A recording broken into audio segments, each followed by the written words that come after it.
board members are. We don't need to know yet because we're going to go into closed session. So let's see. Council, would you alert people as to what we're going to be discussing in closed session? Yes, thank you, Chair. Members of the board and public, the board will adjourn to closed session on item 2A, conference with legal counsel, Government Code Section 54956.9D2. Anticipated litigation, significant exposure to litigation. There are 4 potential cases. Terrific. That'll give us something to talk about. So are there any members of the public who would like to comment on any of the items to be discussed in closed session? If you would like to speak, if you would raise your blue hand in the Zoom area, that would be helpful. All right, I'm not seeing any hands going up, so we will recess to closed session and return as soon as we're done. And so are we doing the magic of we just sit still and somehow you'll see happens? The button come up to move to the breakout room. Harry's going to get that going now, so we'll see Super. Everyone there. Thank you. He's working on it.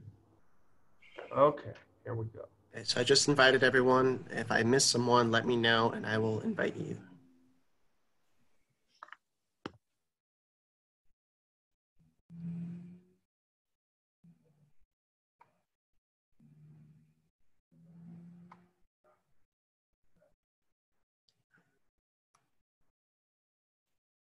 John, did you see? Oh, there we go.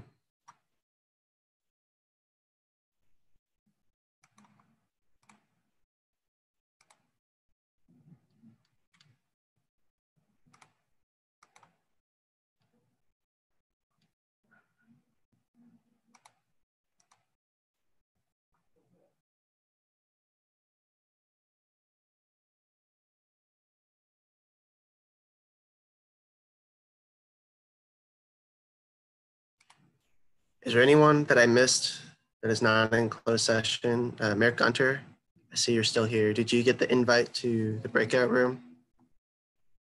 I think Gail was on there too. I thought I saw her. Okay. Looks like Gail is in closed session. Very good. And now Mayor Gunter is as well. I think Gail's on her way. Okay.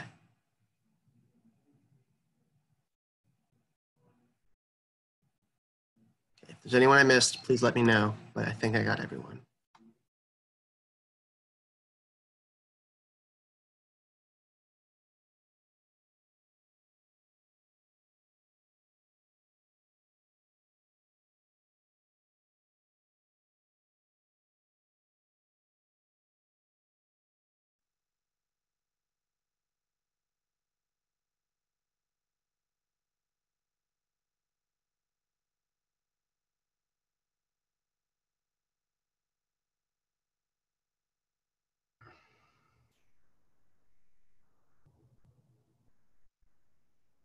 Okay, good afternoon, everyone. We are going to resume open session, and we will do that by asking council to report any reportable action that was taken in closed session.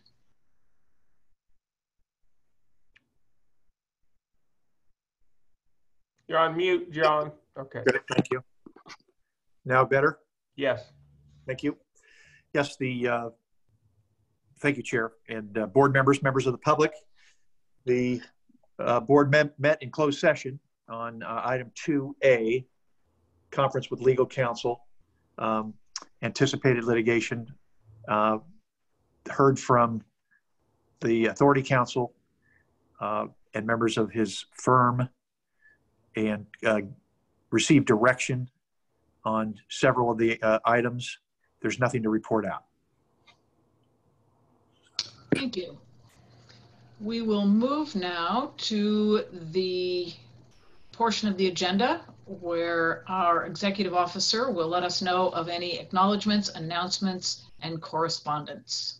Take it away, Mr. Metz. Thank you, Chair, board members, and Monterey Bay community members.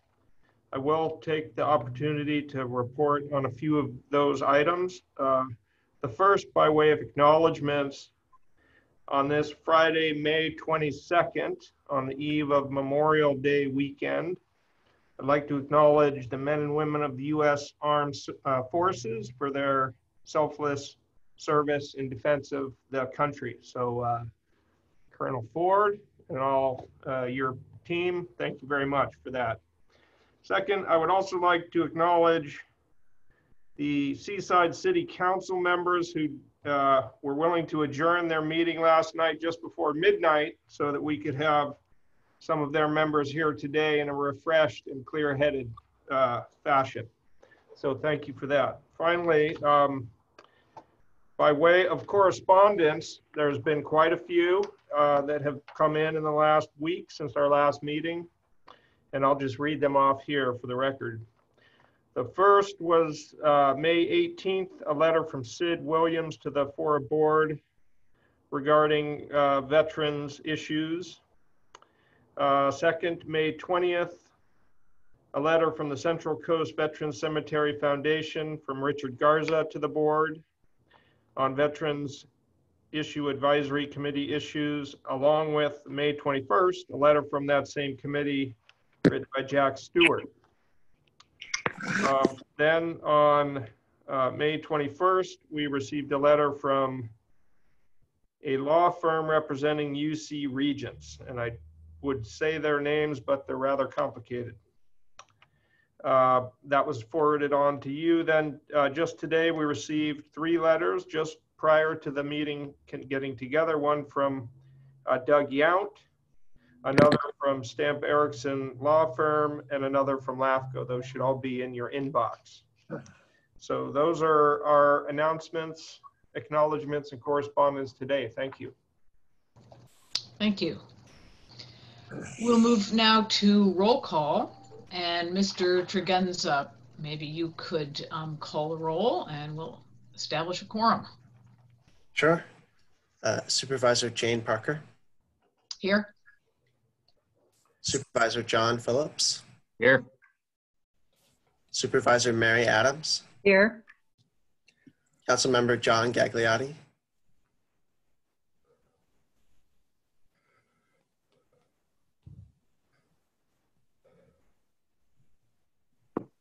He's on the call, but muted. I see, let's see if we can, you there, John?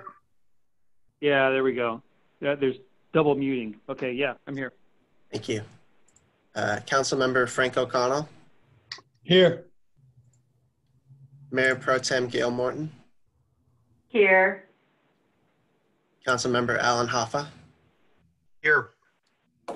Mayor Ian Oglesby. Here. Councilmember John Wizard. Here. Mayor Marianne Carbone. Here. Mayor Joe Gunter. Here. Councilmember Cynthia Garfield. Here. Councilmember Jan Reimers. Here. Phil Deppert or Katie Moon. Colleen Courtney. Erica Parker. Debbie Hale. Here. Dr. P.K. Diffenbaugh.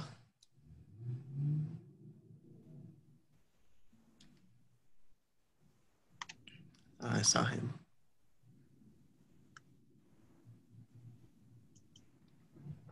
Steve Matarazzo. Here. Dr. Eduardo Ochoa. Here. Colonel Gregory Ford. Here. Bill Collins.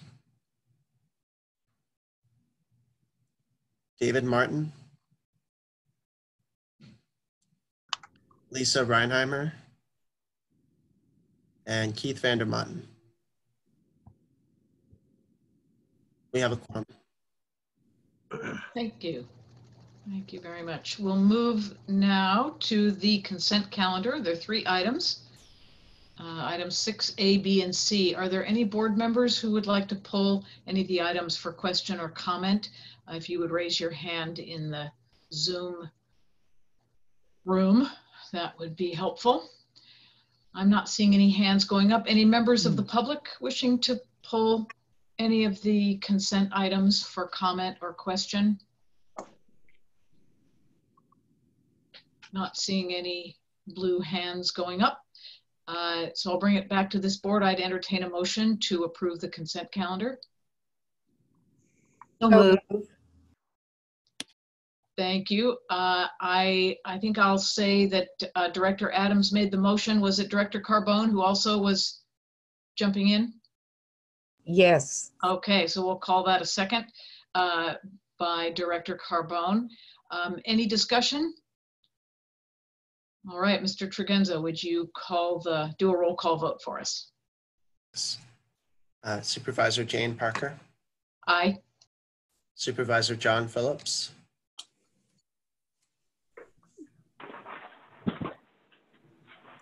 Supervisor John Phillips. Aye. Supervisor Mary Adams. Aye. Councilmember John Gagliotti. Aye. Councilmember Frank O'Connell. Yes. Mayor Pro Tem Gail Morton. Yes. Councilmember Alan Hoffa. Yes. Mayor Ian Oglesby. Yes. Councilmember John Wizard. Yes. Mayor Mary Ann Carbone. Yes. Mayor Joe Gunter. Yes. Councilmember Cynthia Garfield. Yes. Councilmember Janet Reimers. Yes. Motion passes unanimously. Thank you. Thanks, everyone. We'll move to the first of our business items. This is a second vote on the MOAs, transferring some projects. Mr. Metz, do you want to get us started here? Yeah, so this is the item that was before you last week. It includes memorandums of agreement pertaining to CIP projects in the city of Seaside, Marina, and Delray Oaks. I think the board reports in the packet laid out pretty well, recognizing that this packet was weighing in at a hefty 339 pages. We did our best to make the attachments accessible through clicking in the PDF file, but if there's any further questions, we'd be happy to address them. I think it was covered in great detail last week. So I would leave it there unless there's any further questions. Thank you. Are there any questions from board members? Please raise your hand in the Zoom application. All right, I'm not seeing any activity there. Are there any members of the public who would like to comment on this item? Okay, I'm not seeing any public. So basically we have a motion on the floor, right? Because it's a second vote. So, Madam Chair, I'm sorry, it's Molly Erickson. I could not get to the click to raise my hand. Oh, here we go. Okay. I apologize. Great. Go ahead. Go ahead and make your comment. Thank you, Madam Chair. Members of the board, I want to make sure that you received the letter sent earlier today on behalf of the California Native Plant Society with regard to the South Boundary Road project that is proposed to go directly through the Native Plant Reserve. The letter attached proof that the Native Plant Society parcel, the habitat area, is the entire parcel E29A of some 4.5 acres, that FORA accepted that and that Delray Oaks accepted that as specific to the habitat area. Everyone accepted that in 2000. It appears that FORA has destroyed its records. It appears that the Delray Oaks City has destroyed its records, all of which are directly relevant, those that are directly relevant to that complete parcel and habitat area. This is a big problem. This is in violation of law. There are at least 3 different projects which have adopted, for which FORA has adopted CEQA mitigations that apply to the unfinished projects that FORA still is obligated to do, and FORA has not fulfilled those obligations. There is time to resolve this. There are ways to resolve it, and CNPS, the California Native Plant Society, stands ready to resolve it before FORA dissolves. We have offered to meet. FORA has not offered. In fact, FORA has said, oh, we can't, basically we're dissolving. Delray Oaks has not responded. These are very important issues that I ask you to address before the second vote. They are critical issues, and FORA seems to simply be ignoring how fundamental and important they are. This goes to FORA's obligations under the California Environmental Quality Act, under California planning and zoning laws, under the California Public Records Act, under the contracts laws, and under a wide variety of public policy issues. I would be happy to answer any questions. If you have any questions about the map, which we provided that shows that the entire parcel is habitat area, I would be happy to respond to those. FORA and Delray Oaks have never objected to that agreement and that map. I'd be happy to answer any questions. Thank you. Thank you. Thanks for your comments. Anyone else from the public with comments that you'd like to raise on this second vote for the memoranda of agreement? All right, not seeing or hearing anyone. I'll bring it back to the board. Are there any board members who have comments or if I don't see any hands being raised, I will just go ahead and call for the vote. I'm not seeing any hands, I don't think. Let me double check, give everybody time. All right, seeing none, we'll go ahead with a roll call vote, Mr. Tregenza. Thank you. Supervisor Jane Parker. No. Supervisor John Phillips. Aye. Supervisor Mary Adams.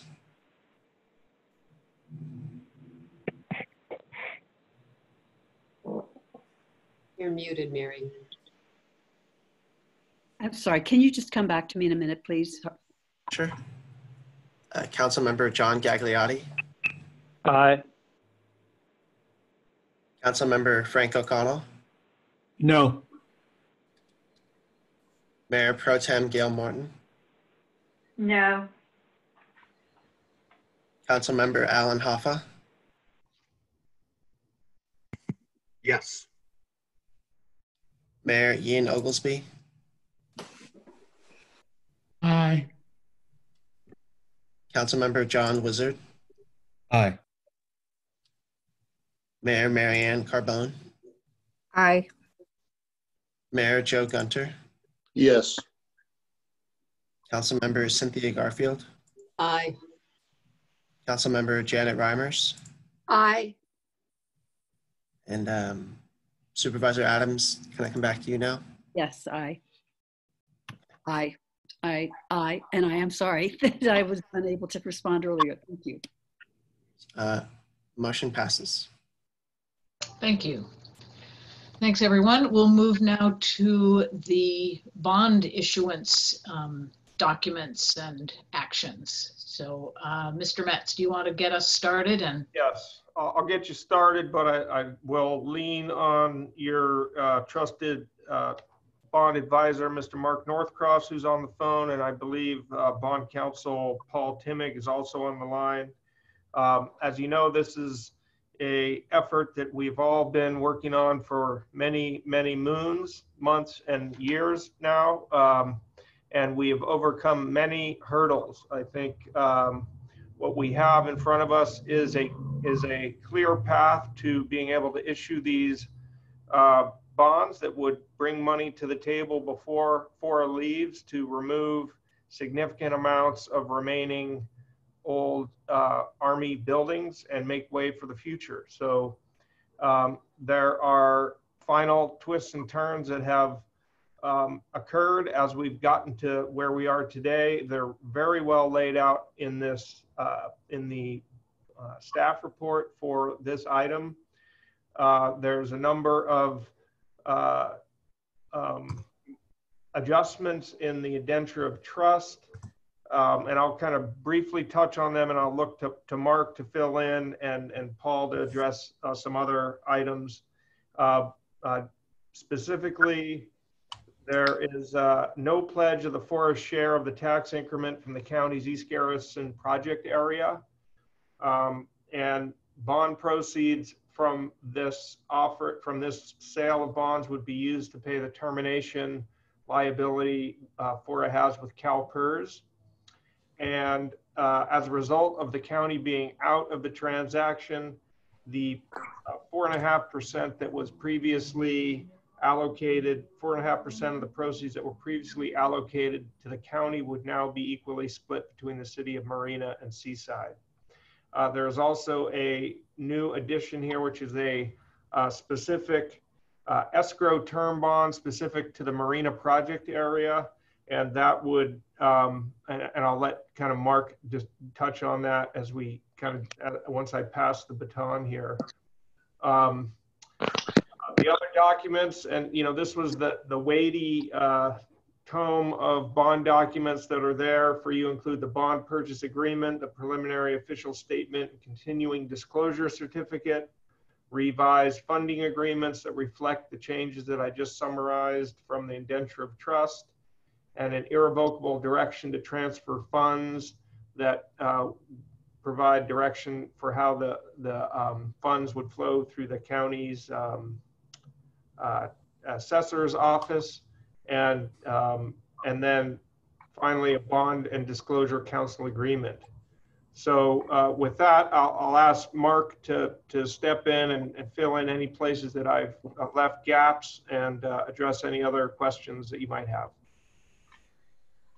Mark, you're on mute. There you go.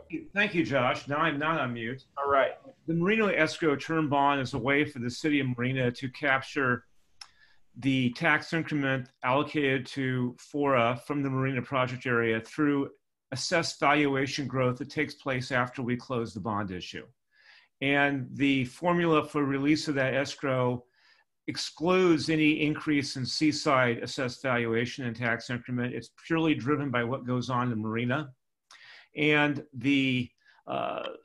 basically the release test is, as long as we got all the bonds covered by 25%, and Marina has got more growth than, and we can track it from the typically September reports by the county by tax rate area, then we can go through a procedure as specified the indenture and release additional money from what will be escrow term bond between 5 and 7 million. Interest on that is pre-funded coming out of Marina's already determined allocation of bond proceeds at closing. So again, no one else is taking any hit because Marina wants to do this. And so it's a business decision for the city of Marina that does not impact the other stakeholders. And the sizing of the escrow term bond is still being worked out based on dialogue with Marina and its consultant team. And your authorizing resolution is at 40 million, which is more than enough for taking into account a big bond market rally, if we have one, and plenty of sizing for Marina's escrow term bond. So that's the short story. And again, this is a business decision for Marina. We've had dialogue with the city of Seaside on this, and the city of Seaside, I know Sherry's on, I don't know if Craig's on, have made a policy decision to not do this, okay? But it was offered to Seaside as well. So that's my report, and I'll be happy to take questions. Thank you. So is that the extent of the presentation for today? Okay, so that I will open it up to the board for any questions that you all may have at this point on the documents, on the process, on any of it.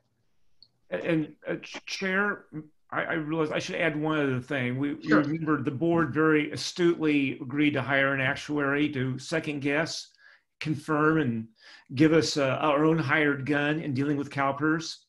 And our very hardworking actuary, despite CalPERS not getting her all the information she needed until last night, has come up with a preliminary estimate of what the termination payment will be on a very conservative basis. CalPERS gave us a number of 10.5 million. Kathy McLeod has estimated it at not to exceed 11 million. Okay, there's some moving parts in there, but the moving parts move it up or down by $100,000 or $200,000. So we were looking at potentially setting aside a $5 million reserve or allocation out of the bond proceeds to cover the CalPERS risk. You've got, and Josh, correct me if I'm wrong, we've got approximately 7 million sitting in a Section 115 trust now. 6.5 as far as I know. Okay, 6.5. Well, then, so to get to 11 is a $4.5 million worst case bond proceeds allocation. So I know there's another dialogue going on about extra cash that FORA may or may not have, and I'm not part of that, but I want to give you that number. So 11 million is our actuary's estimate as opposed to CalPERS being at 10.5. She was being conservative. And so 11 less 6.5 equals 4.5 million. Thank you. Thanks, Mr. Northcross. I see Director Garfield has her hand up, and then Kendall Flint seems to, Josh is raising his hand. Mr. Metz, do you want to speak? I just have a couple one correction and one clarification. Wendy Stremling from the county pointed out that I incorrectly said that the tax increment flows from the assessor's office is actually the auditor's office. So I wanted to make that correction. And also the idea that the escrow term bonds that the city of Marina is pursuing, those funds would flow to the city only, not be split up among the other participants. So that's a key point of clarification. Thank you. Great, thank you. Director Garfield, and then Kendall Flint, and then Director Adams. So this is really a question for Mr. Northcross. Is that this escrow bond was something we talked about early on as the sort of frosting that could be could be set aside and then ultimately be used if and when there's enough increased valuation to keep it within the confines of repayment. Why, and I'm just curious, at that time I thought it was going to be available for everybody, and I'm wondering why Seaside might not want to take advantage of the same option. That's a great question. When we first presented it, council member, we were looking at the county, Seaside, and Marina all being part of it, right, and just having one big giant escrow term bond.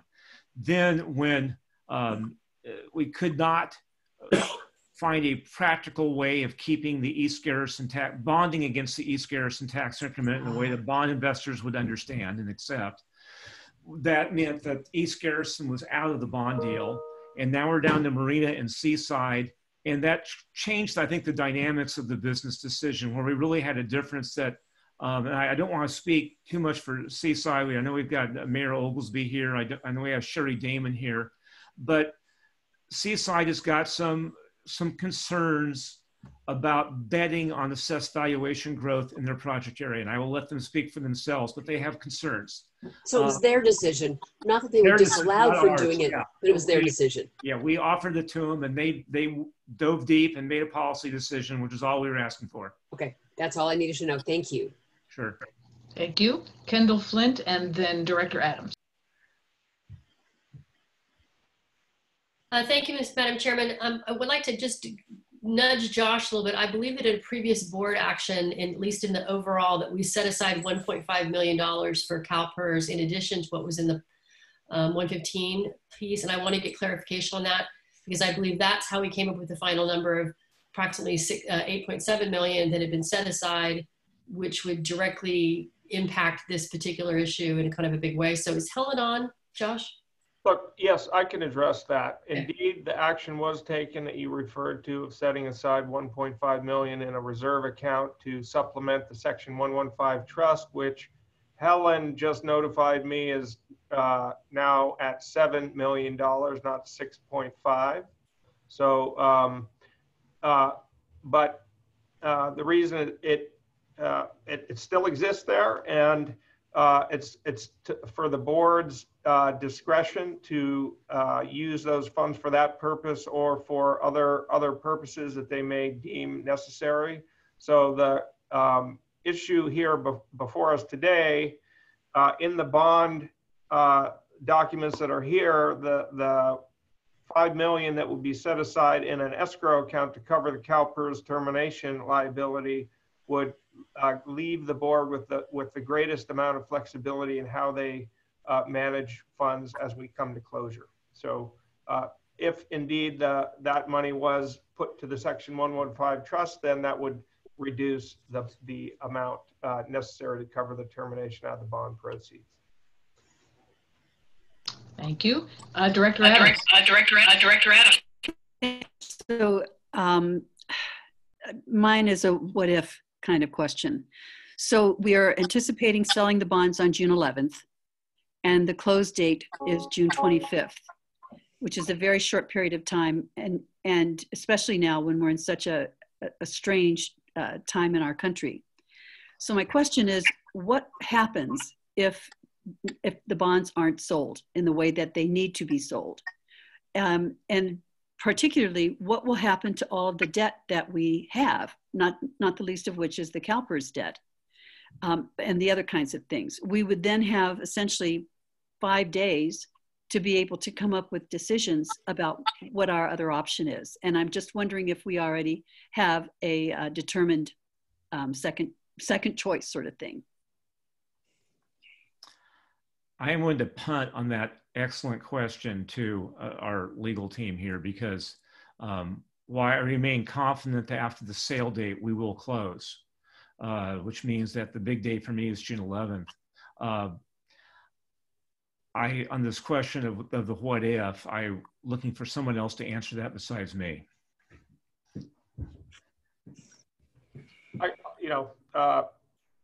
I'll say something, which is we are very hopeful that the bond deal happens, and we don't have a specific backup plan in place, but I think your question certainly raises the subject, and we can work on that between now and then, and just really hope that this bond deal happens for all the right reasons. And John, do you have anything else you might add to that? I don't. Thank you. Thank you. Let's see, any other board members? Director Morton. So just a couple questions. We've now carved out the county's taxes as not being part of this bond allocation, meaning that that portion of the taxes will revert back to the county, correct? Its portion of the tax increment reverts back. So the question that I have is the ramification of that the county fire district is no longer injured. That is our understanding. If none of the East Garrison FORA allocated tax increment is used for debts of FORA, however they're defined or whatever those are, then the fire district is not harmed.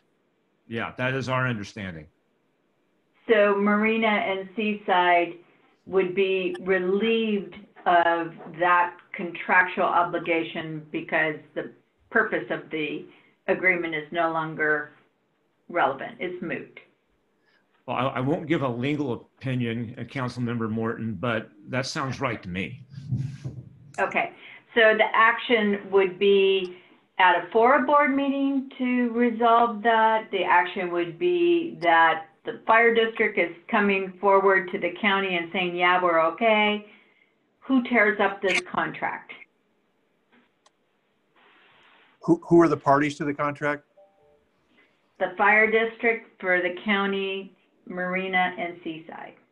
Those parties would be responsible for their contract and what their termination provisions are. Okay. Then secondly, when the bond is now going to cover the CalPERS deficiency, how is the county contributing to that obligation under this current scenario if its tax increment is not encumbered? So the county would not be making an explicit contribution in the realm of this bond proceed escrow account. I think if I were looking for equitable resolution of FORA matters, I would expect that could be an item for conversation amongst the board on equitable way to distribute that cost. So is there, okay, so this is something that's going to come to us at a future board meeting for consideration. It's something FORA has made a request of the county for consideration of the county redevelopment agency. When and where does that get addressed, Josh?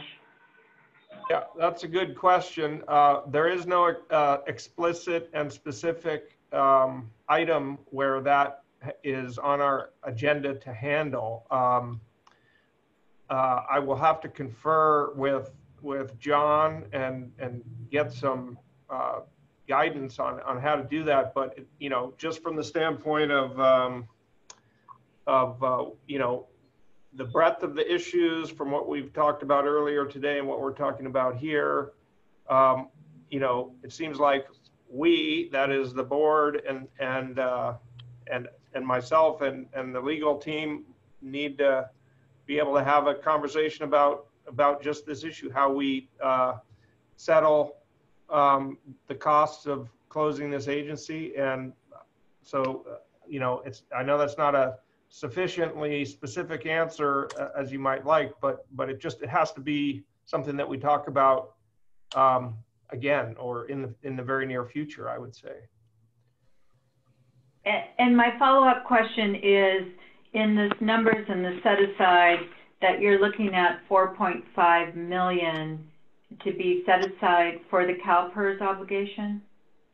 Based on what Kathy McClatter actually came up with, yes, Councilmember Morton, that's the number we're looking at as the conservative number. Although Helen just corrected Josh that it was 7 million as opposed to 6.5, so maybe we're at 4 million.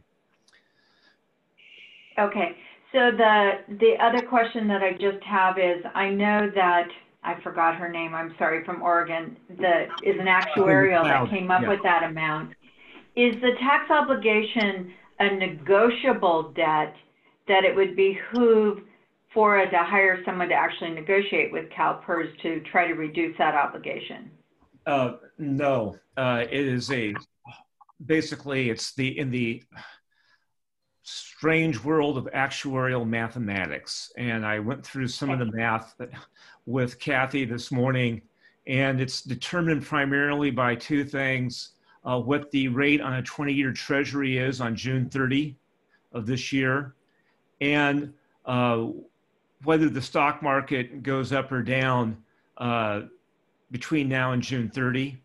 The odd thing is the way the CalPERS actuarial numbers work, what the stock market does is secondary very much in terms of how it impacts our final termination payment compared to the 20-year treasury rate. So that's the short answer. What you want is the treasury market interest rates to go up.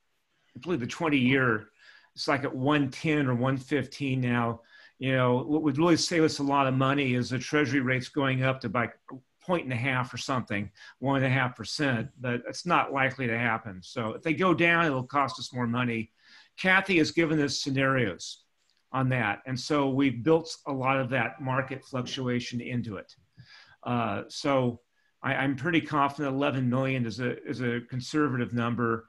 You know, it's $500,000 more than what CalPERS estimated because we asked Kathy to be conservative and she ran a lot of sensitivity on that. But as you can tell, this is not about negotiation. It's about mathematicians, you know, arguing over details and complex formulas. And then 2 questions is that I know that our legal counsel, City of Marina, has communicated with Paul Timmick about some subtle changes, and is that, Josh, what you're indicating is approval today would include those modifications that were provided to Mr. Timmick? I am, yeah. There were clarifications. Is that yes? Yes, that is. Mm-hmm. Okay. The clarifications that were, I think, specifically sent by Lane earlier, maybe late last night or earlier today. Yeah. Mm-hmm. Okay, and FORA's counsel has had a chance to review them and is in agreement. Look to Josh. counsel.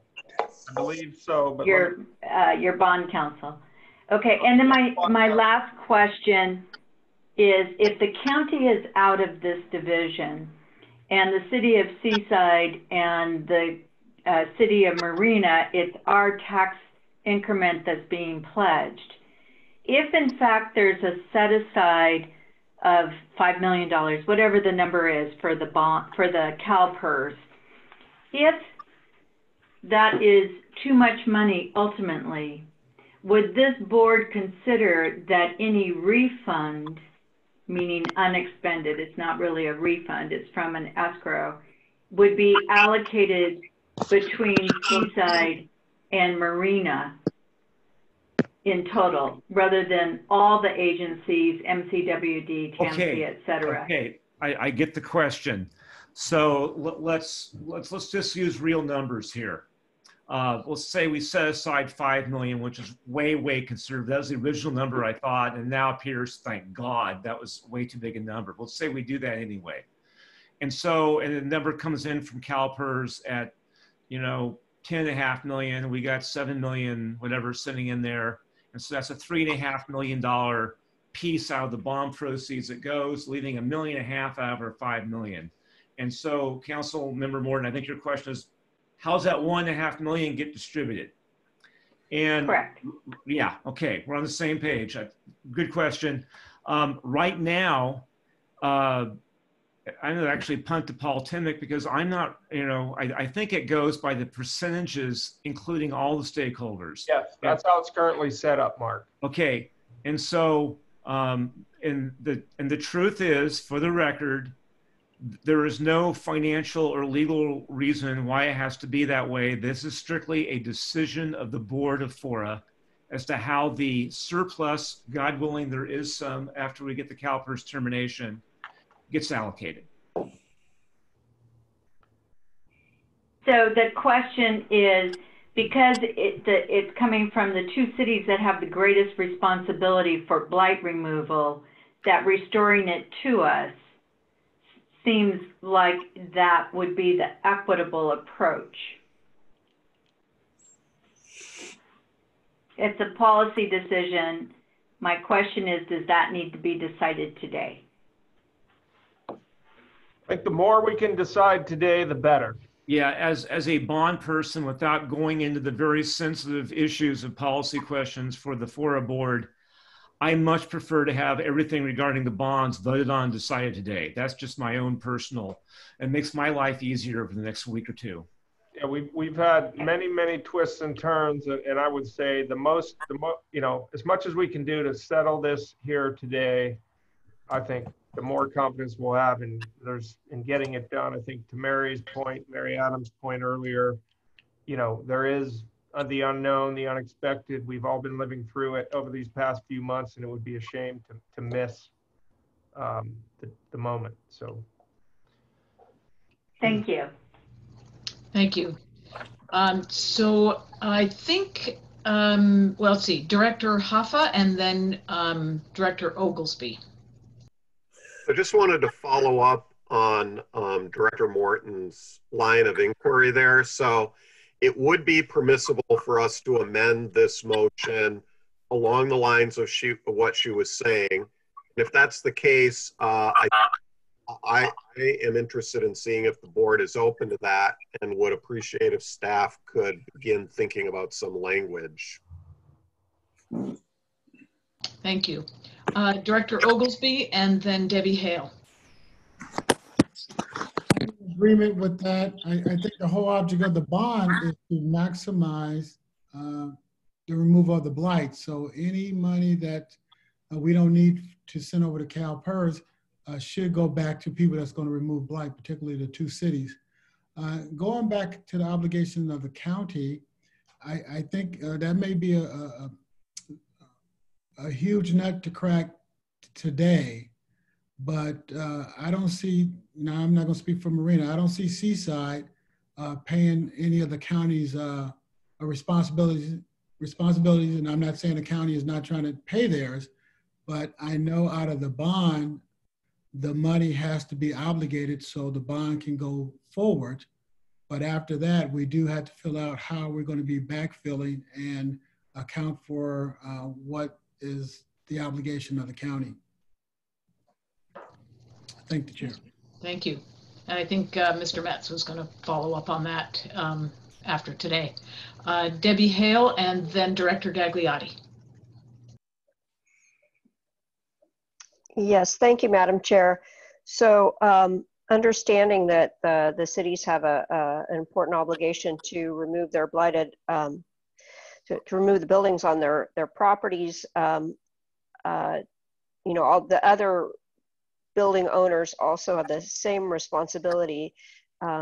If the CalPERS amount ends up being overestimated, then I would think that it would go back to all of the recipients according to the percentages that were prior agreed to, because that's essentially where it's now being taken out of. So something for the board's consideration. Thank you. Yeah, if I just might add, just to clarify where we are today in the board report, with the county out, the allocations that were agreed to a month or so ago have been adjusted such that the city of Seaside and Marina both see an increase to the tune of 2.25% in the proceeds that would go to them, regardless of what happens with the escrow account. And within that, and the other, the TAMC, MST, and MCWD have remained the same from the earlier motion. And that's described in black and white on page 49 of the staff report. Thank you. Director Gagliotti. Yeah, I would support Director, I would support Marina's basically their amendment to the original motion.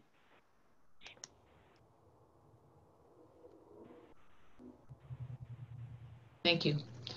Any other board members with questions or comments before I open it up to the public?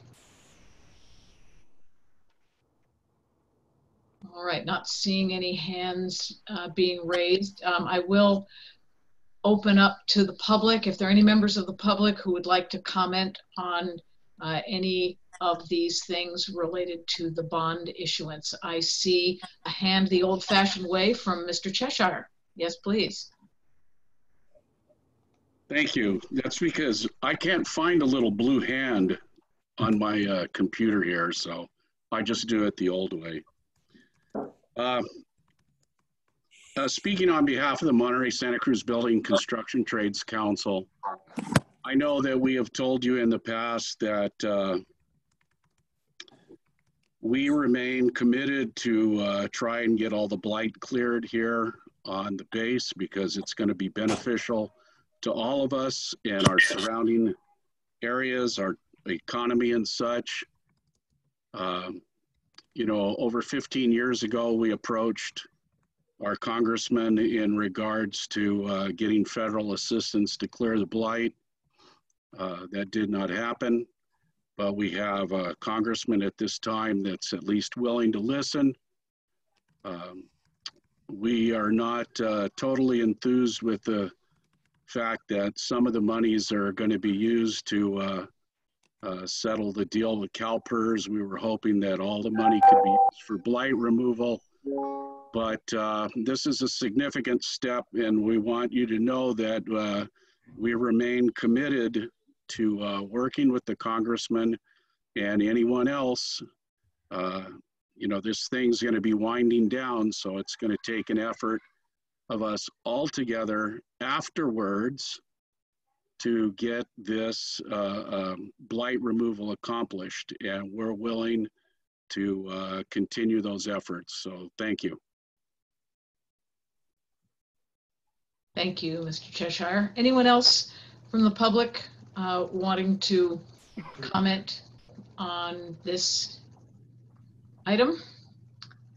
Let's see, I'm not seeing any hands the Zoom way. Anyone else seeing hands, any old-fashioned hands or any other way?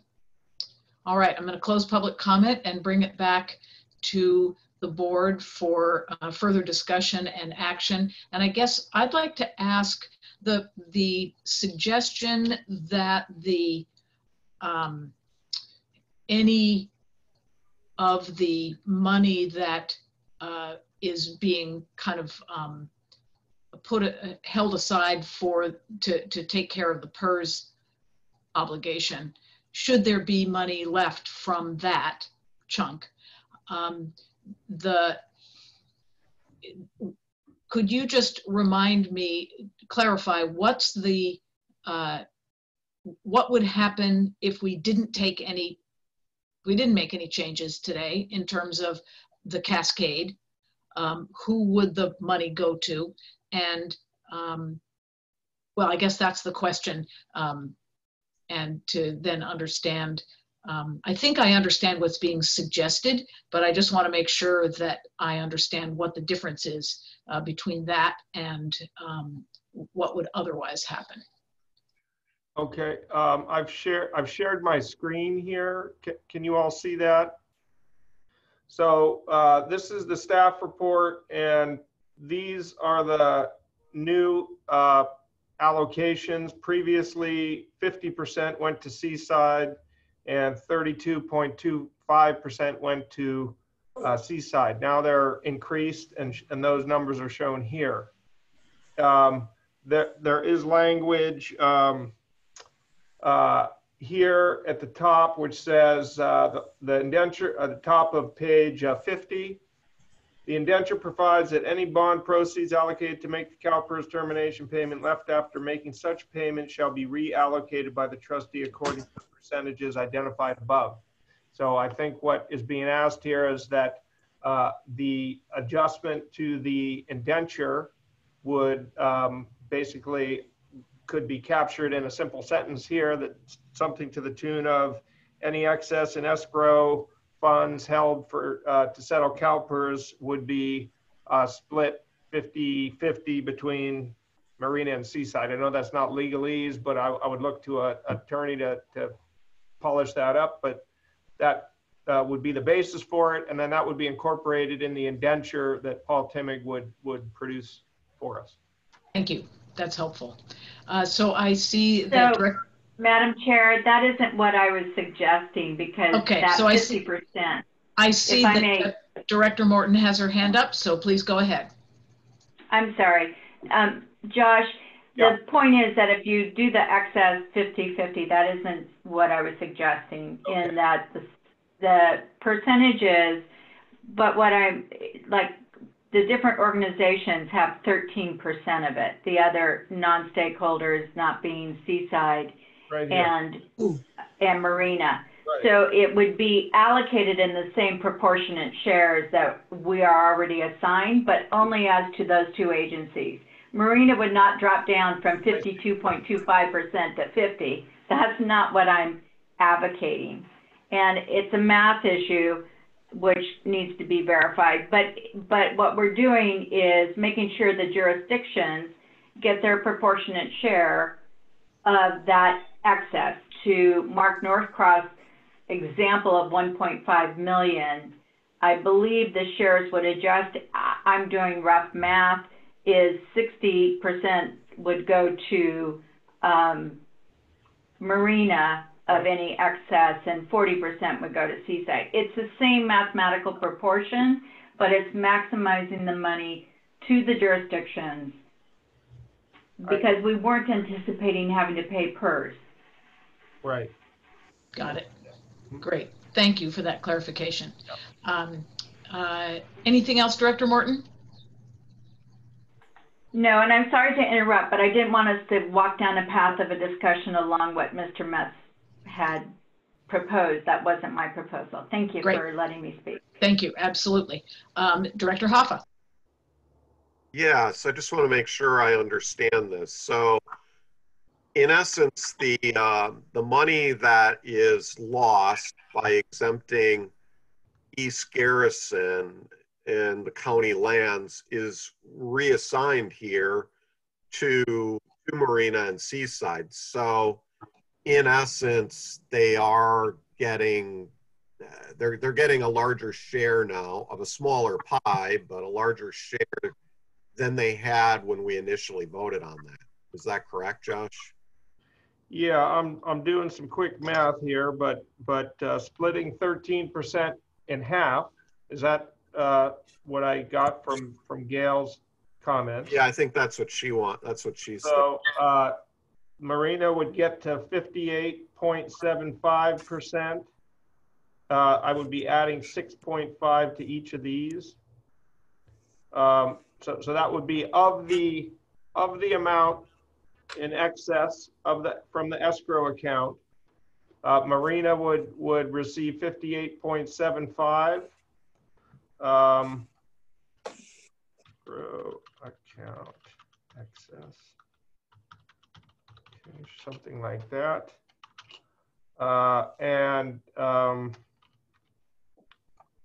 And then let's see here. This, I don't know if this is the best use of the note here, but I'm going to do it anyhow.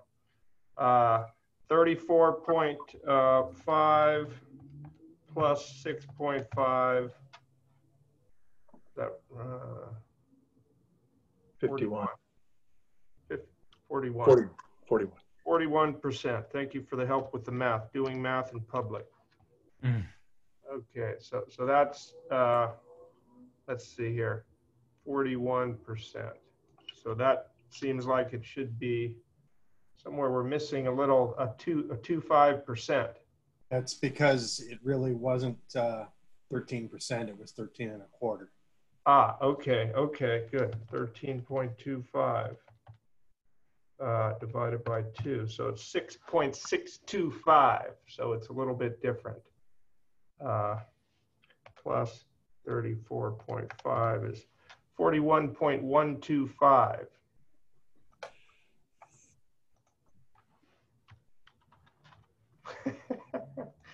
Okay, and this one, 58.875.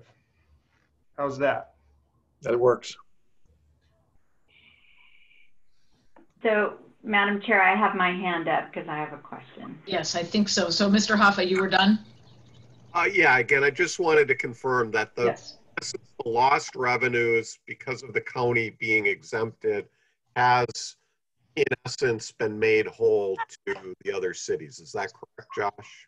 I mean, to the best ability, in a percentage sense. Well, this would be, the idea here is, let's say there's $5 million set aside in escrow for CalPERS. There's a $4 million amount that has to be paid. So there's $1 million left. The proposal is that of that remaining million, rather than distribute it to the 5 agencies, it would be split between the city of Marina and the city of Seaside according to these numbers here, 58.875 to Marina and 41.125 to Seaside, if I'm understanding correctly. And I see Gail's raised her hand again. Yes, Director Morton and then Director Oglesby. Yeah, so Josh, I wasn't suggesting that the 13% just be divided 50-50. What I was asking for is that we follow the ratios of the 52.25 and City of Seaside at 30.50. The ratios were established long ago based on how much blight everybody had. So you would take the excess percentages and apply the ratio. I get 60.23% for Marina and 39.77 to Seaside.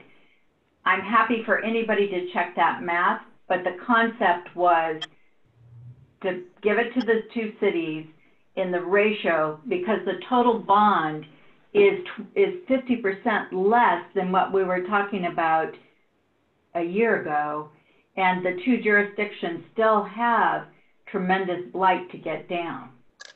We have $55 million worth of blight. Seaside has tremendous blight, but following the ratios through on that excess from the CalPERS money. Thank you. Thank you. Director Oglesby.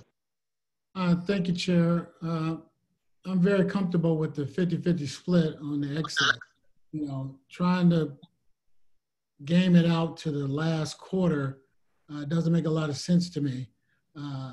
My point is any excess money that we get for the cities, and I know the other entities have blight, but any excess money for the cities are going to go to blight as the requirement that you guys are mandating and that we will agree to.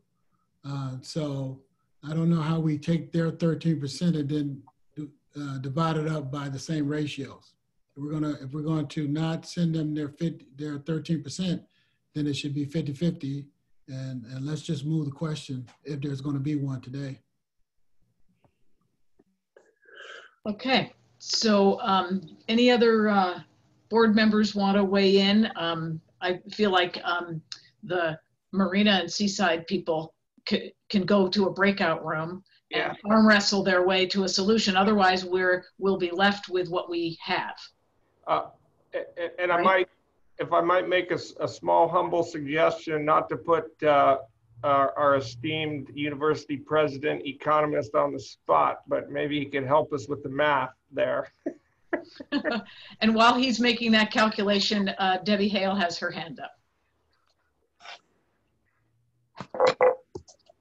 All right, and just to clarify, the properties in C, D, and E, although they're overseen by other entities, I believe are within the city of Marina. They are. Certainly adjacent to the city of Marina.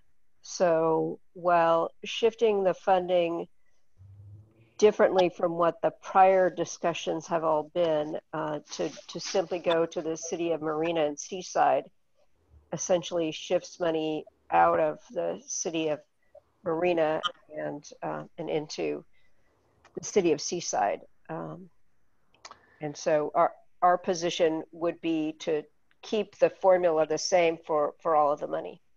Thank you. Okay. All right, so there have been a few ideas floated. Is there a board member who would like to make a motion to allow us to take action and move forward?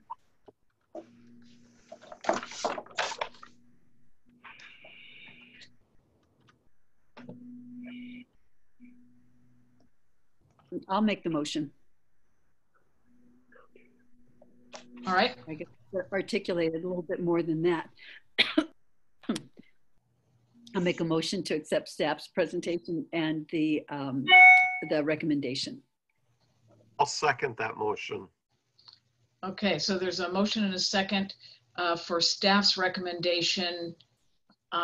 Does that mean that any excess excess bond proceeds beyond the PERS allocation would go to the existing percentages that we're seeing on the screen? That seems to make sense to me. Okay, I just want to make sure what the motion is. So, okay, so that's the motion. There's a second. I see Director O'Connell has his hand up. Please. Yes, I would like to make a substitute motion, Chair, that the staff report be accepted, except that as to any excess funds that may exist from CalPERS escrow be split 50-50 between the city of Seaside and Marina. That's a good. Second. Yeah, I would second that too. I concede. Sorry, who was the second on the substitute motion? Wizard. Thank you. And just to clarify, this is John Giffen, that the escrow term bond proceeds would go solely to Marina. Correct. Yes, definitely. Okay. Oh, wait, could you say that again? I said that the escrow term bond proceeds go solely to Marina. Yes. The escrow CalPERS reserve funds go only to Marina and Seaside 50-50. Okay, got it. Correct. Yes. Okay, are there any, is there any discussion on the substitute motion or on the, on the motion? Any, okay, I'm not seeing any hands go up. So Mr. Tregenza. Garfield's raising your hand, I saw that. Yeah, I'm sorry, I was flailing with the Oh, I can't see flailing. I have to see blue. I get it. I know, and I'm sorry. Thank you, Josh, for okay, interceding. Director. I appreciate it. Director Garfield. Yeah, thank you. So I just want to clarify what we're voting on.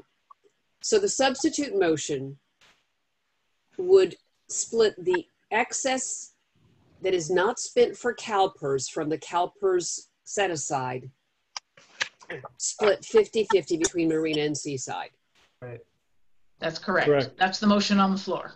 And the first motion is to keep the numbers we see, which are 52% to Marina, 34.5% to Seaside, and that excess CalPERS money would be split among all 5 of the entities at the proportions currently listed. Yes, I believe I think that's the 2 motions. Yeah, and I can clarify further, you know, just in terms of that 50-50 split, that's these numbers I have in this little comment box. So the city of Marina would get the 58.875 and the city of Seaside would get the 41.125. Right? That's different than the 50-50. The 50-50 was what you were doing first, Josh. Oh, yes. Okay.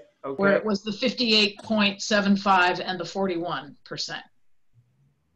I think so. Yeah, but depending on how much we have. Well, this actually, you see, if we add 7 and 5.25 and 1, it's 13.25. Mm-hmm. So then we split 13.25, and added that amount to each of the percentages that Marina and Seaside have, and that's how I got these numbers. That's right. I forgot. Okay. This is the 50% split of the 13. Okay. Okay. Thank you. Okay. All right. Fantastic. I came to 100 on my calculator, so I know it. There you go. We like that number. Thank you. Director Morton and then Director Oglesby. I'm sorry. That is the clarification that I wanted to be sure. Those little yellow dots are what we're talking about, is that Marina gets 52.25% of the bond upon issuance. City of Seaside gets all those allocations there. If we pay $5 million into the bond, set it aside for escrow for CalPERS. To Mark Norcross's example, if we set aside $5 million, there's $1 million left over. That $1 million will be allocated in the formula. I can't see these yellow boxes. I know. I'm going to try to write it out here. I'm sorry. I'm just. But it's only that excess the part that doesn't go to CalPERS from the set aside, that Marina's getting 59% of it, rough numbers, and Seaside getting 41%. No. And what you've done to accomplish that is split the 13.25% equally between the two jurisdictions. Right. And if that's the motion, the second motion, the substitute motion, I want to be sure, because I would support that. Thank you. Right. So this would be excess escrow fund split. For CalPERS. Excess CalPERS escrow fund split.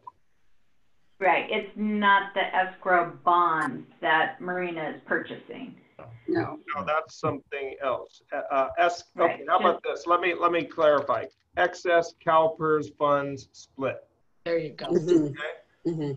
Does that work? Yeah. Split equally. Yes. This is how it would come out. Split 50-50, if you will. Would that? Yeah. Is that clear enough? Yeah. Yeah. Good. Okay, so Director Morton, anything further before we move to Director Oglesby? No, thank you very much for the clarification and walking us through that so we all knew what we're voting on. Thank you. Yeah, we'll probably go over it another time before we vote. Okay, Director Oglesby. In public, I'm sorry. That's what we're going to do now, go over it again because it's not clear. Okay. The 58% roughly and the 41% is the total. Right. After the 50-50 split. It's not 58-41 coming back. The 58 is our total. Right. Well, we need to make that clear. It's not, you're not going to 51-40, you're not going to be 58-41 of the million. The million is 50-50. Yeah. Right? Everybody got it? That is now? confusing. Right. I'm just saying, the way he wrote it, it's no big deal. I see what you're saying. Yeah. Okay, so maybe I just take these out and then it simplifies things. Is that right? If I may, as the maker of the substitute motion, my thought is basically to word the motion in such a way that is there any excess funds that is not applied to CalPERS be split 50-50 with the city of Marina and There we Seaside. go. Period. It's good. Before midnight. Madam Chair, this is the seconder of the motion. That was my understanding when the main motion was made. There we Fantastic. go. How about Okay. If I could just reclaim my time. Sorry. No, you're right, and I appreciate your motion. I just wanted to be clear. You know, I understood what you said. It was just 50-50 after the fact. But you know, we're trying to get into the exact percentages, and that's throwing everybody off. Yeah. Yes. Sorry for the complication. That was my mistake. I think we're getting closer. So, Director Oglesby, are you,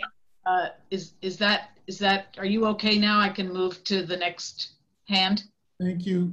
Super. Thank you. And Mr. Wizard, are you okay now? I can move to the next hand, or did you have something else? Something else, Madam Chair. Okay, please, your turn. Thank you, and it'd be very brief. I just wanted to confirm that our bond counsel and Mr. Northcross had the authority through this conversation to make the necessary adjustments to the bond documents, or if we needed to take a more formal action for them to tighten that up.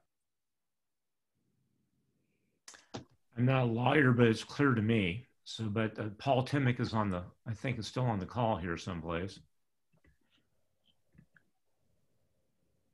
I believe the resolution provides the sufficient final fine tuning of the document to get what we need done here. Yeah. And Mr. Timmick does have the authority or direction that is needed. And if anyone needs to revisit anything, Mr. O'Connell provided very simple and clear language when he stepped in just a couple minutes ago. That's because I'm a retired attorney. There's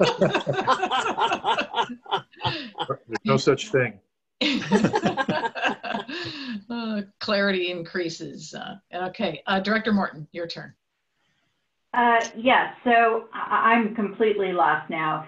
So if I'm understanding this, the excess, just to use the million, Yes. is that Marina would get its 52.25%, Seaside would get 34.5%, and the excess would be split 50-50. Is that the motion?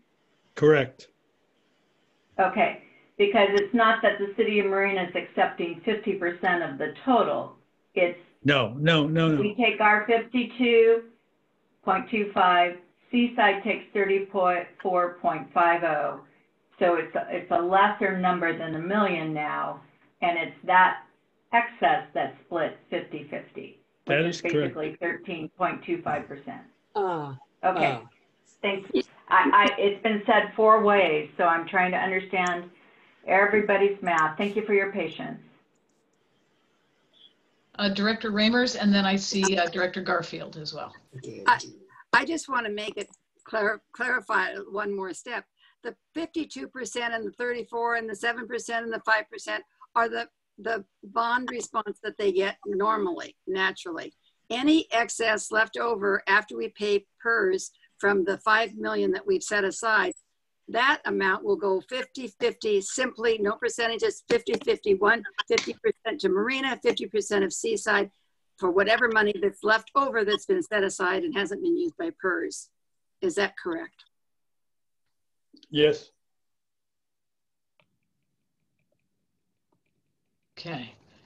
Director Garfield. That was my question as well. Thank you, Jan. Okay, it seems like we're getting the questions and the answers are the same, and they're getting the same answers. So that's getting better. All right, so now we have a substitute motion on the floor, and the 2 questions that were just asked and responses speak directly to that motion. So basically the motion is to go forward with all of these materials that we've been brought,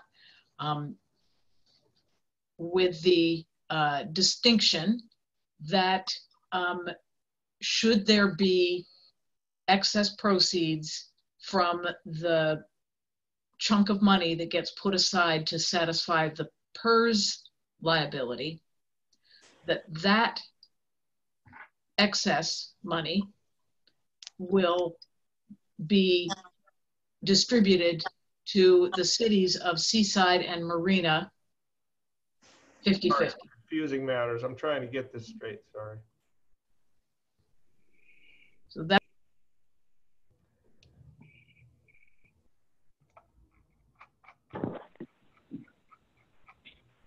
it was going great, but Director O'Connell. Yes. There's been so many versions stated. I just want to take one final shot at this. Go for it.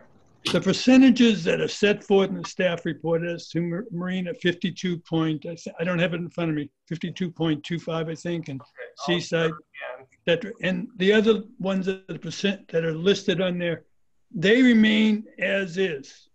It is only as to any excess, if there is excess, from the funds that are set aside for CalPERS that is split 50-50 with Seaside and Marina.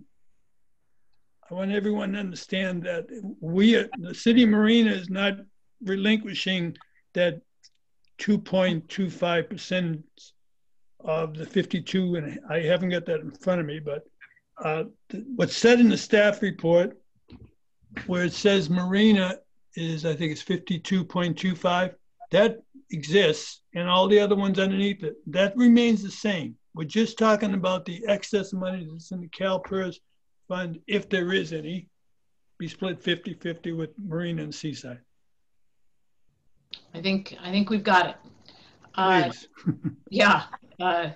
Director Oglesby, did you have something you want to offer? Just quickly, Chair, every time someone wants to clarify, it confuses everybody else. So while you keep talking about it, call for I don't want to beat anybody, but call for the question. It just relates to the excess CalPERS money that may come back 50-50. And I think that's what you were saying, Chair, until Josh messed up the our video. I'll take it. But my point, Chair. I like it. It's all Josh's fault. Got broad Okay. shoulders here, Ian. My point is, Chair, I thought you were getting to call for the vote as you recited the motion on the table. That's all. Yes, we got very close. Director Morton, do you have anything you need to add? I'm sorry, I still had my hand up. So if in fact we follow the allocation on the first motion, the city of Marina from that excess 1 million would get 52.25% of the 1 million. And the substitute motion is that Marina would agree to reduce its percentage to 50% of the excess money, which I cannot support. Okay. Right. That's been our fundamental distinction between these two motions, two interpretations of the 50%. On the one hand, the 50% was the full 50% of $1 million. The other hand, it was 50% split of the 13.25% that would go to MCWD, TAMC, and MST. Call for the question. Okay, there's been a call for the question. I'm gonna just arbitrarily jump over the step where we vote on whether we want to vote, and I'll just gamble that we can get through this vote. So we will be voting on the substitute motion. Mr. Tregenza, could you do a roll call vote for us, please? Supervisor Jane Parker. Aye. Supervisor John Phillips. Aye. Supervisor Mary Adams. Aye. Councilmember John Gagliotti. Aye. Councilmember Frank O'Connell. Yes. Mayor Pro Tem Gail Morton. No. Councilmember Alan Hoffa. Yes. Mayor Ian Oglesby. Aye. Councilmember John Wizard. Aye. Mayor Marianne Carbone. Aye. Mayor Joe Gunter. Aye. Councilmember Cynthia Garfield. Aye. And Councilmember Janet Reimers. Yes. Motion passes.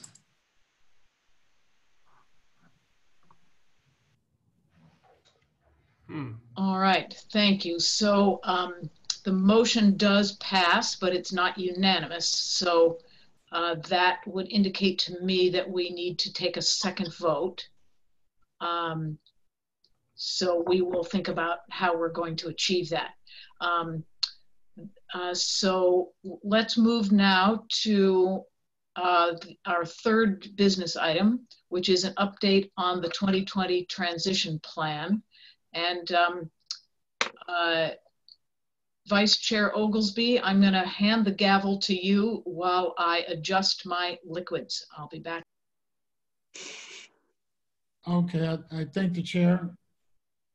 Josh, are you prepared? Yes. Okay. So this is the 2020 transition plan update, and Kendall Flint will be providing an update report, and we're looking for any staff direction that will follow. Kendall. Thank you, Josh. Thank you, Chairman and members of the board. What we're really doing today is giving the board an opportunity to provide direction to staff, because we're planning on actually bringing this item back in June for a vote. You may recall at the last board meeting that Member Hoffa suggested some alternative language. I'm going to share my screen now so we can. You have a copy of the 2020 transition plan based on feedback given by the administrative committee and the board. What we're looking for today is some input on some specific items, and basically direction of if you want these in or not, because we didn't really have an opportunity to discuss it as it was not agendized in the last meeting. Specifically, this relates to prevailing wage. And so the question that we would like to first address today is whether or not it is the board's pleasure to have prevailing wage included in the 2020 transition plan. As a reminder, the previous direction that was given was to not include that, as it was not part of the post-FORA mandate. However, it's become clear that at least the city of Monterey, and I believe some folks at Seaside, would like to see this incorporated. It would be a board policy decision. And really this would mean prevailing wage would be paid for all projects that were first generation, specifically on land that had been transferred from the Army through FORA to the underlying jurisdictions. So with the chair's indulgence, I'd like to kind of break this in two and hopefully to get some direction from the board on this issue before I bring up the overall transition plan itself. And that'll be fine. Is there any questions or comments? Don't see any hands as of yet. You see any hands, Josh? No. Okay, Kendall, why don't we just move on? Okay, well, we'll come back to this. The other part of this, I'm going to unshare and then reshare. A copy of the transition plan, or the, pardon me, the draft 2020 transition plan was included in the board report. I do apologize for it coming out this week. As you probably have noticed, we've had several meetings and pieces that have come forward at the last moment that it required some changes. I think the headline on this is correspondence that was received from the county that indicated that they were reluctant to enter into a transition plan implementing agreement due to some concerns about language that related to water, also mediation. And these were basically sections that were supported by the admin group. So where we're at right now is we've basically taken the 2020 plan and we removed references that tie an executed TPIA to this particular document. So what we're really looking for from the board is if there's anything that has not been addressed to your satisfaction, we want to make sure that, but legal counsel for all the agencies have had an opportunity to review this. And we're asking that comments come back to us by the end of next week so that they're able to provide an updated copy that can be considered for adoption at either, Josh, pardon me, I can't remember if we're going to do that on the June 4th or the June 11th meeting, or if we have determined that yet. Well, we would like to move everything as soon as possible, but the latest would be June 11th. Okay, if we can do June 4th, I think that would be better. The headlines on this really are relating to, we've scrubbed this for anything that relates to naming a successor to FORA. However, it does indicate that there will be pieces that will move forward, and that each agency is responsible for its own CFD or any type of additional funding. It makes no changes to the California Environmental Quality Act issues that were raised previously in the 2018 plan. Points out that we have actually recorded, at the board's request, we have recorded the master resolution that was sent to the county on April 14th, and we're currently just waiting for the return agreement on that. As far as water and wastewater, which is section 1.5, again, this has been discussed both at the admin level and also at the board. I believe Doug Yount has submitted language that he would like the board to consider. We'll need direction from you whether or not you'd like to see any changes in that area. We're going to be updating in section 2 the specific numbers that relate to the trust, so we know what the exact balances are for these, and they will be accurate at the time of adoption. You'll also notice here that we've updated the habitat funds. These reflect what the board has voted on in policy in previous meetings. So these are the existing CFD funds that were for habitat. And this is based on the Habitat Working Group recommendations, and then the actual ultimate recommendation that was made by the board. Capital improvement funds will no longer be accepted, or I'm sorry, collected, as you all know. The ESCA reimbursement, this is an ongoing piece that is going to Seaside, and the board has already moved forward with that. We've updated everything that relates to the pollution legal liability clauses. And then when we come back down here to CalPERS, this is what we know at this time. Building removal, again, there's no additional funds that are through the transition plan allocated for building removal, but as the board has just taken action today, that will be funded, what remaining we can fund through the bond initiative. Late discovered items, same.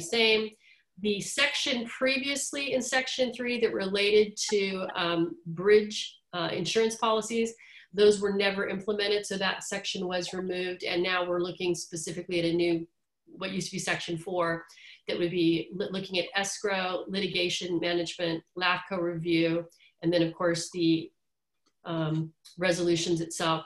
We've also received comments from LAFCO today. We'll want some feedback on that from the board, and we'll also want feedback from you on any other things that your council. I don't anticipate today that we'll be in a position to be able to go through this in the specific, but what we're really looking today is to get direction from the board as to how you would like to proceed with sections that relate to prevailing wage, and whether or not you're comfortable with the existing sections on water that we were previously discussing at admin and at the board. And with that, I'm available to answer any questions you might have, but very interested to see what direction you have to give today.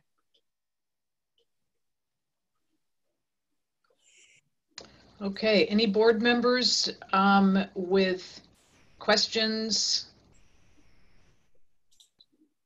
comments? Director Wizard.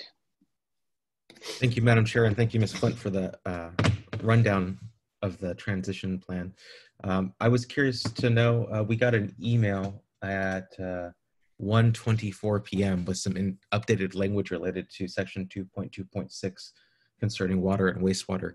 I see now 2.2.6 is prevailing wages. Are we just going to renumber the water and wastewater section? Yeah, so basically this was from Member Hoffa's suggestion last month that he wanted us to look at it. So in the package, in your staff report, it basically lists it as 2.2.x until we know which one it's going to be. So it could either come before or after, but it's basically, the question is, do we want to address prevailing wage within the Transition Plan 2020 agreement? One of the things, and this is where it becomes an interesting discussion, a question from LAFCO related to whether or not the FORA Council was going to take a position on whether or not the 2001 implementation plan agreements, implementing agreements with the local agencies would be enforceable, or what was going to happen with those in the post-FORA universe. And we have not determined that at this point. But for today, we're interested really in whether you want to include prevailing wage, or whether or not you want to adjust the water section as well. I would remind the board that the sections that relate to water were also included in the agreements with the City of Seaside and the Army, so that those percentages, that language has already been included in that document as it relates to the local reuse authority and real property that is transferred again from the Army to the underlying jurisdictions. So it's really the pleasure of the board as far as how we move forward with that. Through the chair. Yes, Mr. Wizard. Thank you, Madam Chair. So that answers one of several questions that I have. So I appreciate you providing a little bit more depth in your response. I'll stick with questions. I do have some comments about the prevailing wage, but they're not questions. So as it relates to the water and wastewater section, is there a difference in the language between what was represented to the Army through conversation about the LRA and what was in this email that we received half an hour before the meeting began, or 24 minutes after the meeting began? You know, if it wasn't for the last minute, Member Wizard, nothing would get done. So. Hey, and here's an old adage I learned a while back. If you wait to the last minute, it only takes a minute. Well put. Again, I will defer to the board on this, but I will say that as it relates to water and wastewater, this is an issue that we have taken up with the administrative committee on multiple occasions, 12 to be exact. And we have brought this language to the board on 4 separate occasions. So with respect to Mr. Yount, if there's issues in there that you want to ask staff to look at further, we're certainly happy to do that. But I do believe that the language as it sits today in the 2020 transition plan reflects the direction given by the board, given by the administrative committee, and also frankly agreed to by MCWD, because we were working very closely with them. The goal here was to make sure that our language was consistent across multiple documents, so that it's the same in the ESCA LRA, it's the same in the transition plan, and will be the same in the agreements that MCWD will be executing with the individual agencies. Great, thank you so much. I appreciate it. Thank you. Any other board members with questions? I'll go ahead then and open it up to the public for any questions or comments that anyone would like to provide. I see that Doug Yount has his hand up, so go ahead, Mr. Yount. You have 3 minutes. Thank you, Madam Chairwoman, members of the board. I appreciate the opportunity. It looks like a number of the language that we had suggested, that Marina Community Partnership Homes has suggested be included relative to water allocations was or has been provided in this new document. Just a couple things. One clarification is that I did provide this email back on April 8th or 9th for that board meeting, the exact same language when the TPAs were then. And secondly, it was provided this morning to FORA as well. Just to clarify the record there. It's important that those allocations be, as Kendall said, consistent across all of the various agreements, including the water service agreements between the jurisdictions and MCWD, so that they're in all of the documents. I would think it would be advisable to have the allocation attachment. It's called Attachment A, I believe, that was included in the LRA ESCA transition agreement with Seaside, but it should also be included in the service agreement with MCWD, and included, I'd recommend it be included here as well in this document, that there be a reference to those, a specific table of allocation, so that there's no misunderstanding in the future that in fact is the table that FORA has been relying upon all these years. So thank you for the opportunity to comment on that. Thank you. Wendy Strimling, you are next. Thank you. I wanted to just clarify a couple points. One is it would be useful to actually have the water language up on the screen. You just have the prevailing wages item up on the screen right now. Second of all, I'll point out one of the county's comments on the transition plan implementing agreement that had been circulated was that it simply acknowledged the allocations, but had no promise or commitment to abide by the allocations. And I think the ESCA LRA covers to some degree a slightly different topic, because that topic had to do with what happens to the excess water rights that the Army has if the Army chooses not to use them. And that agreement provided that then it would be distributed, if memory serves, it would be distributed based on the allocations. But that doesn't govern the same question about leaving aside the Army's water rights. Will Marina Coast Water District abide by the water allocation percentages? So I think that's the issue. I don't think it's taken care of by the ESCA LRA agreement, because that really addresses a different topic. So I think it would be, this may merit some discussion internal within each jurisdiction. I understand you're not voting today. Thank you. Jonathan Brinkman, you are next. Okay.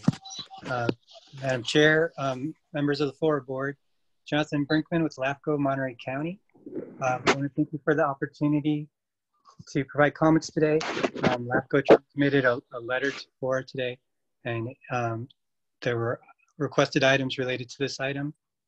Specifically, LAFCO requests that FORA provide clear and definitive statements in the 2020 transition plan and the draft transition plan implementing agreement regarding the survival of the transition plan the policies and programs and mitigation measures of the reuse plan, the FORA master resolution, the 2001 implementation agreements, and other FORA agreements, contracts, and plans after their survivability after June 30th. An example of a section in the 2020 transition plan that could have some, that is in need of some clarification of language and inclusion of language that's non-provisional is section 1.3 on the reuse plan and the master resolution. In that section, it states that to the extent the policies and programs of the reuse plan and master resolution survive the dissolution of FORA, all assets and liabilities relating to these policies and programs are assigned to the underlying land use jurisdiction. So we request that this also applies to a couple other sections, section 1.1 and section 2.2.6, where the similar language is used. So we request that the FORA board review and provide definitive statements as to whether or not FORA intends that these agreements, contracts, and plans have been put into effect after June 30th. These statements of FORA's intent are important to LAFCO and would support LAFCO's statutory role to provide for an orderly dissolution of FORA. That's my comment. Thank you. Thank you. Are there any other members of the public who would like to comment on the transition plan? I'm not seeing any blue hands. Cheshire is raising his hand there. Okay, I was going to say, is there an old-fashioned hand? Excellent. Mr. Cheshire, it's your turn. Thank you very much, Madam Chair and board members. On behalf of the Monterey Santa Cruz Building Construction Trades Council and all of the people within the construction community within the Monterey Bay Area, I wish to remind you that in 1993, a conference was held at the Hyatt Regency here, and well, it wasn't the Hyatt Regency at the time, but at the Hyatt in Monterey by Congressman Farr. The concern was that what would take place as the base transitioned and swords were beaten to plowshares. The construction industry came together, contractors, suppliers, labor unions, everybody within the industry. We had legal people, we had attorneys, we had land use attorneys and such. And it was the consensus amongst that group that a few things needed to be done. The prevailing wage issue was one of them. It was tantamount, and it was included in the original procurement code, which was the first action by FORA in 1995. So we hope that you understand that in order to maintain a standard in this community and to not allow contractors or workers to come from outside an area at a wage lesser than or a price lesser than what is normal around here, it just degrades the industry. So we hope that you uphold prevailing wage requirement, transition, and you know, pass along the protections to the not only business people, but the local work in the future in this area. So thank you very much. Thank you. Anyone else from the public wishing to speak on this item? All right, I'm not seeing any hands. So I will go ahead and bring it back to this board. There's no action proposed, but it does sound as though staff would appreciate some direction. So Mr. Hoffa.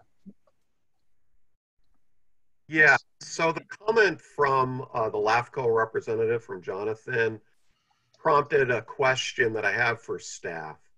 So if we were to give direction today that we would like the transition plan to be amended in alignment with what Mr. Brinkman said, which I think would be basically clarifying that 1.3 in the document and the other places that are similar,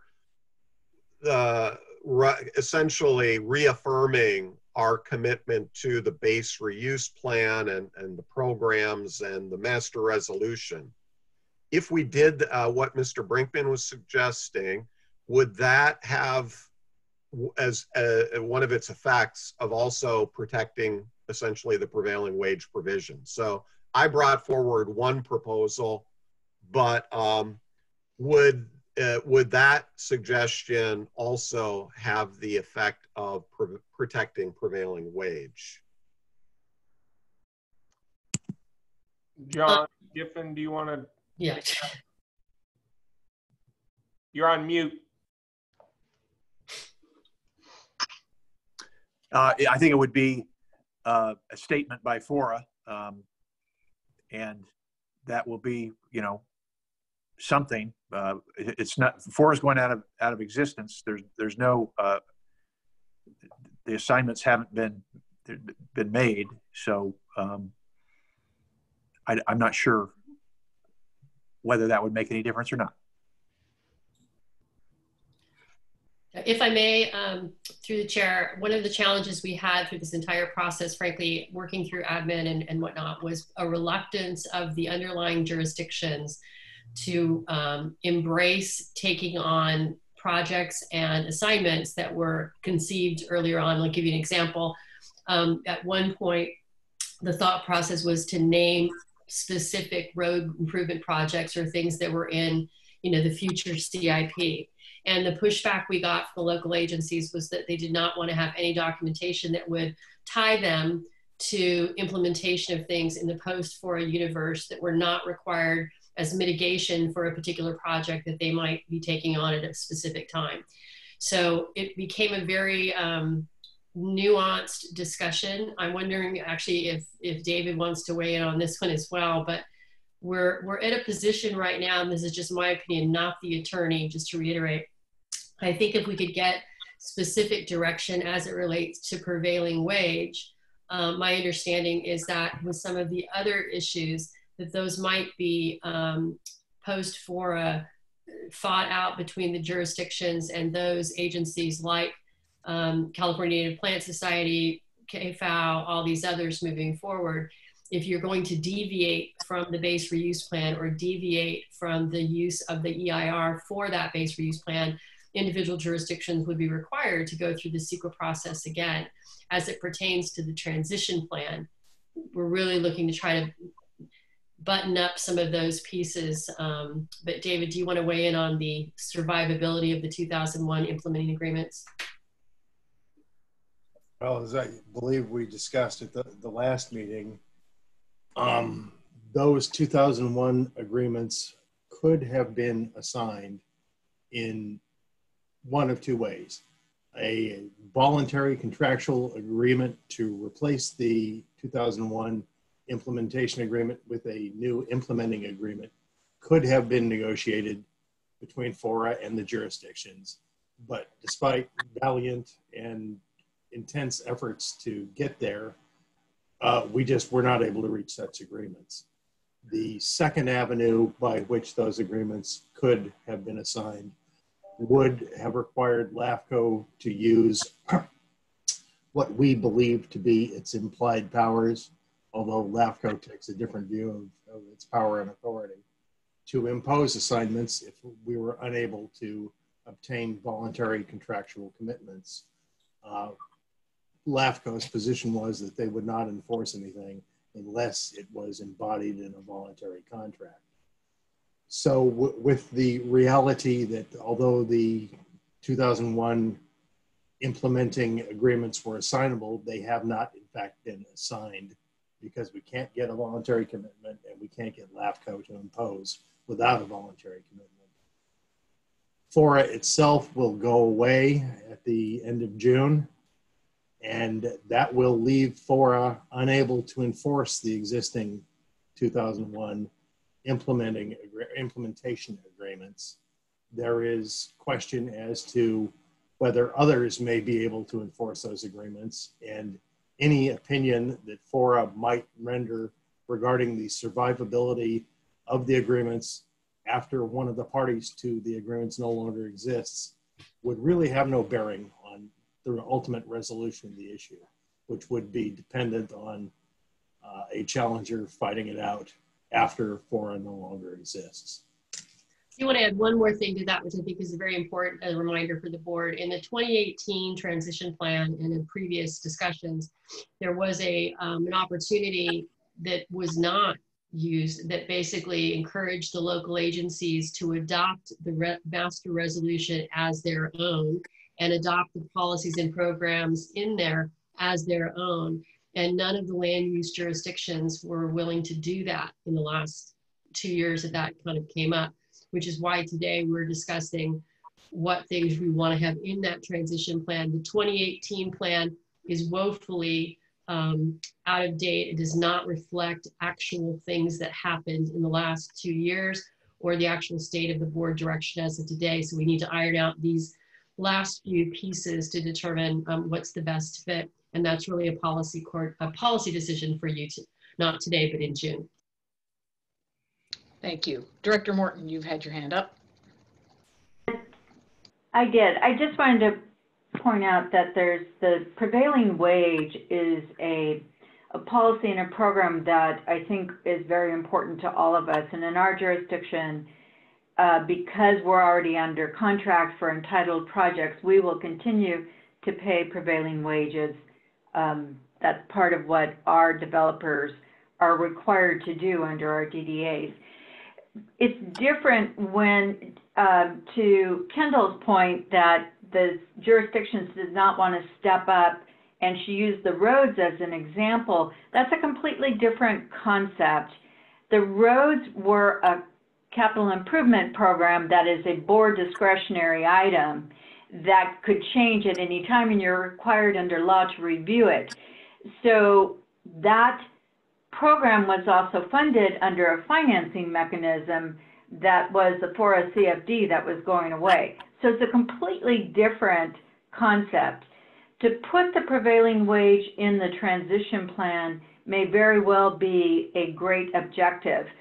But the problem has always been, and we always need to acknowledge this, is FORA had never had the ability to enforce it. It's a policy, but the enforcement wasn't done by FORA. We've never enforced it in the sense that we have no jurisdiction to do that. And my concern is you can put anything in this transition plan, but where is the teeth for enforceability?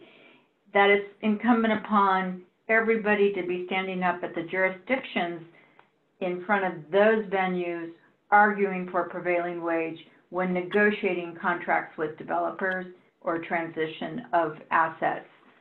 So I think it's an important point, and it should be acknowledged that this has been a policy of the city of FORA, and the jurisdictions are encouraged to continue to implement it.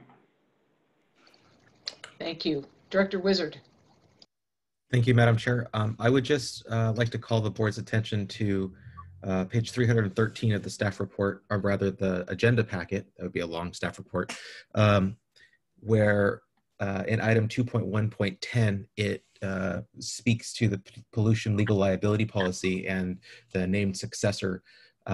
In Seaside's capacity as the local redevelopment authority, I think there should be a discussion around which entity is the named successor in that insurance policy, so that as the fiscal agent, for lack of a more sophisticated term, as the federal government disposes of properties through the local redevelopment authority to the underlying land use jurisdiction, the city of Seaside does not become burdened with other people's claims and liabilities against that underlying land use jurisdiction for issues which it does not control and cannot repair.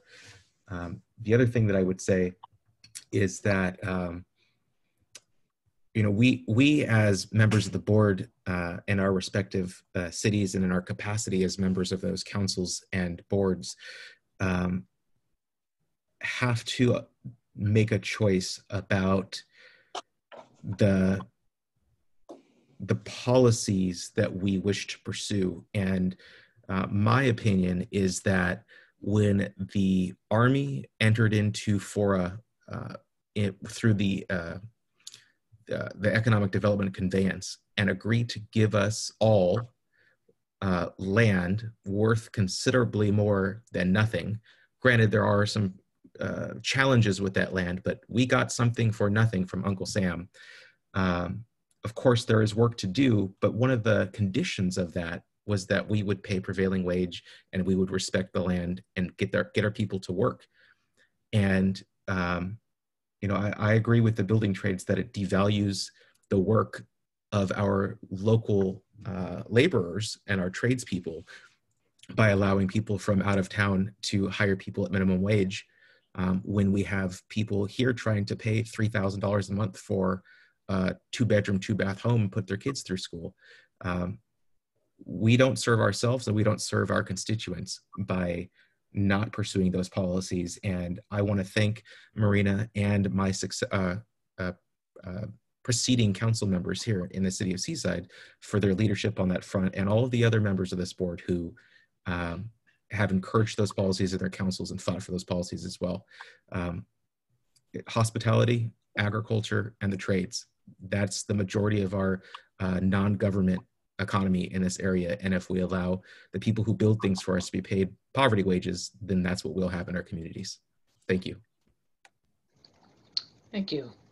Director Hoffa, I see your hand is up. Is that up newly or is that up still?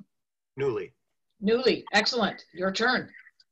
Okay, well, I'd like to thank Director Wizard for his comments. And, you know, from where I'm coming from, as he said, the land that we received came with commitments, and I think we owe it to our predecessors who worked out the difficult task of, you know, coming up with a plan. We owe it to them to continue those intentions, which included paying people a prevailing wage, so that the people who rebuild the base, at least people who work here, have a chance at those jobs. And we're not sending our money out of our community to some other state or to Fresno or Bakersfield or wherever. So I also would say that in the 2018 and all of the transition planning meetings, this was something I regularly brought up and was always assured that no one had any intention of undermining or weakening our commitment to prevailing wage. So I'm a little surprised to hear our consultants saying that somewhere there's been a communication saying that there's not that commitment anymore, because it certainly never has happened in any of our transition planning meetings. Nothing like in the 2018 document, there was language, you know, highlighting prevailing wage. And I've never heard this board have this conversation before. So I think it would be good for us to commemorate our intention, which is to ensure prevailing wage does continue on new generation projects. Will it be legally binding? Who will enforce it? Those are all legitimate questions Director Morton brings up. We don't have we aren't in a position to address that, but we are in a position to address what our intention has always been and what we think should happen, and that is to protect prevailing wage. So I would like to make a motion that we direct staff to add the proposed language to the transition document. Second.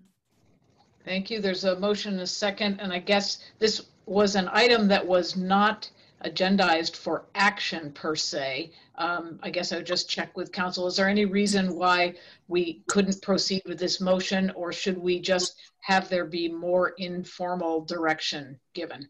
I think it's better if there's more informal direction given rather than a formal motion. All right, we'll figure out how to do that. Director Carbone and then Director Oglesby. Okay. Director Carbone here, and I wanted to comment that I support the prevailing wages and I concur with the speakers, Mr. Hoffa and Mr. Wizard. I myself was a union worker, and being a working union or receiving prevailing wage, that helped for me to raise my children here in the community, to pay for them to go to college, to be productive people in our community, RN at Salinas Valley Memorial, and a doctor coming back in about a year. And it's a win-win. If you could keep it local, you pay it forward to the local people, the stores, the money stays local. It's not people coming from out of town getting a paycheck and taking it up to the valley or wherever. Usually here at Sand City, we usually write prevailing wages into our developments. Thank you. Thank you. Director Oglesby is next, and then Director Ramers. I want to thank the chair and just chime in and say I want to remain consistent on my support and advocacy always for union workers, skilled workers, and particularly the value of prevailing wage on the former Fort Ord. That's always been on the former Fort Ord. And so it has to be a way that we can ensure our intentions of the federal government, as we received that land, and as the skilled labor, the construction trades fought for that implementation of prevailing wage. I believe it's pretty straightforward in the 2018 document, and I don't know if there's some special language other than, and I'll let the lawyers think about that, other than us saying that that language is strong enough. But to leave here or to sunset without us saying on the record that prevailing wages is the way to go is a non-starter for me. And I agree with all the people that spoke before me about the value that it brings to the community when we pay people the money for the skill that they bring. And why would we want people coming from other counties? And I know that even the skilled labor people work in other counties. But for us, we should be paying prevailing wages. Thank the chair. And I just say for last note, Seaside has always been committed, and whether it's in this document or not, that's governing legislation for the city of Seaside to pay prevailing wage on a former Fort Ord, whether FORA includes it or not. So I thank the chair. Thank you. Director Ramers, and then it looks like Kendall Flint has something to say. I'll be very brief. I just want to agree with the speakers who have supported the inclusion of the prevailing wage in the document, and I agree with all that's been said. Thank you. Ms. Flint. Thank you, and direction is clear, so we're happy to include that in. I just wanted to point out again, it's not arbitrary. It's actually, ironically, it's not in the 2018 plan.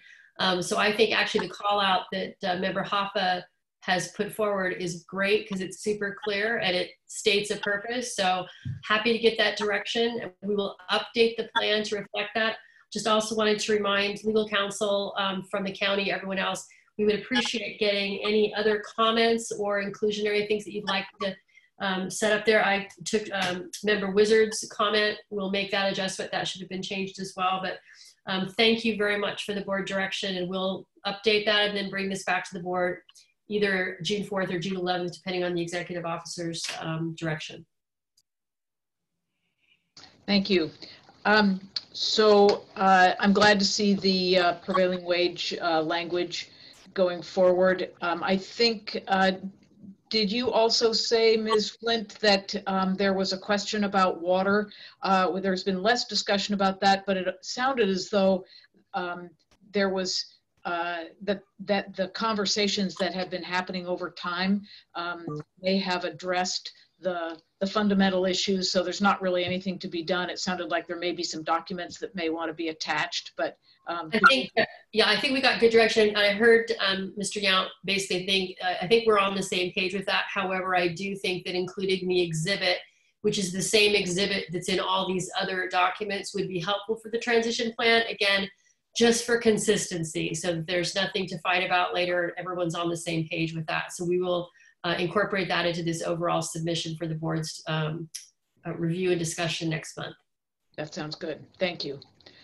Great. Well, I think we have had a good discussion. Direction has been given. And is there any other board member who wants to make a comment before we leave this item? I don't see any hands going, blue or otherwise. So thank you. I think before we get to the end of our meeting, it does sound as though we are going to need to set a date and time for a special meeting next week. So Mr. Metz, do you have some suggestions as to where in the week you'd like people to start looking at their calendars? It would be ideal if we could kind of come up with a consensus-ish about a day and time. Yeah, I believe to meet our very tight timelines on the bond, we would need a final decision by this board by Wednesday if we can get it. So if we could meet on Wednesday, that would be ideal. I know there's lots of meetings and things to account for, but because we have to have a second vote on this bond, if we don't get that done, we're going to be in a difficult time frame for getting everything we need done. Okay, so we're looking at Wednesday. You know, anybody want to throw out, should we say 11 a.m.? How does that work for people? Make me a counter offer. You have a due diligence call. Is that right, Mark, with all the underwriters? 2 o'clock. I'm seeing 2 o'clock. Yeah, 2 o'clock, Chair. A lot of people at TAMC in the morning. Yeah. 2 o'clock. Oh, right. Right. I'm having to send my alternate already. So, okay. So 2 o'clock is being suggested. Let me inspect. That would be great. Hold on. Oi. All right. 2 o'clock to move some things around. Anybody else? Is 2 o'clock pretty much okay? Would 3 o'clock too late in the day? It's just that 2 o'clock's right in the middle of the afternoon. We may have house. This is just a second vote, right?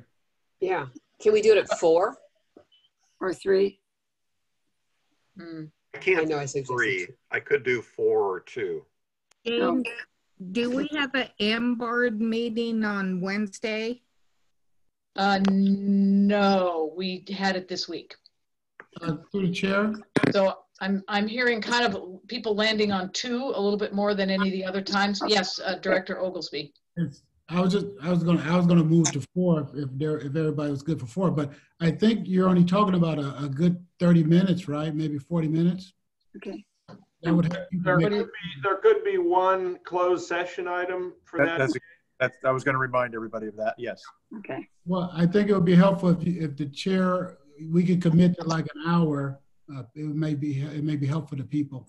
Yeah, we could probably do that in an hour. I think it will just be an update on our closed session and then a second vote here.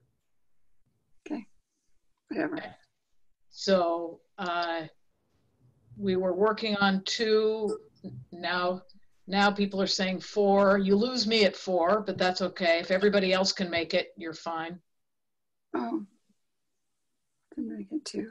I'm good at any time. Yeah. 2 o'clock is great. Let's do 2 o'clock. Okay. Go ahead. Okay. We need a chair. Gotta have a chair. Yeah.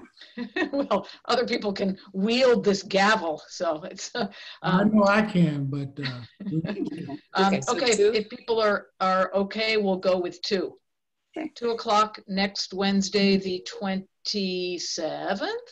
So staff will have the packet out on Tuesday. We'll get it together, We're sending out Tuesday morning before 2 p.m. on Tuesday. So that gives us time to get that done. Great. Thank you. Thanks, everybody, for doing that. And now we move to public comment. Is there any member of the public who would like to comment on any items not on today's agenda? Blue hands or old-fashioned hands are all welcome. I'm not seeing any. Okay, we'll close public comment then. Any items from members? Seeing none, we are adjourned. Thank you for a good discussion. Have a great weekend, all. We'll see you Wednesday. Wednesday. Okay. Okay. Thank the chair. Okay.